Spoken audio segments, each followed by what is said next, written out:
So I had my first heart transplant when I was 2.5 years old, and when I was about 16 years old, my parents told me that I would need another one sometime. So when Kyle was very little, she developed a disease called dilated cardiomyopathy. That's a disease of the heart muscle itself, in which the heart muscle stretches and gets thinned out, so that what's usually a nice, thick, sort of contractile muscle becomes a stretched muscle that doesn't squeeze very well. And over time, that gets bigger and bigger, and the squeeze gets worse and worse, and it ends up not being very effective at pumping blood out to the body.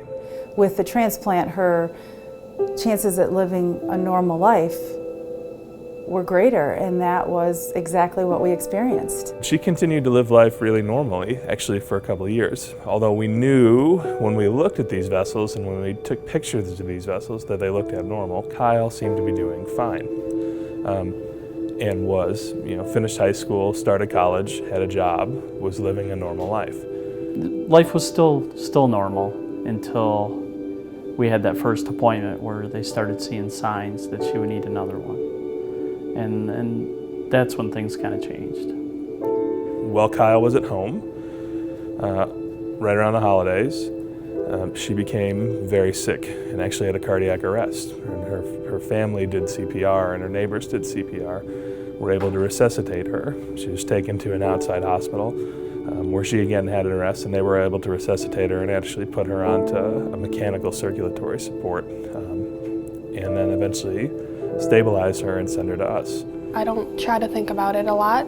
I just try to go on with normal life, even though I'm here in the hospital and playing with the little kids here on the floor, making new friends. If it wasn't for that family that donated, I wouldn't have that extra 16 years that this heart has given me. Now we're here in the hospital, trying to make her life as normal as possible, and just waiting for a donation. And you just hope that a family who's placed in that awful situation will be able to give the gift of life.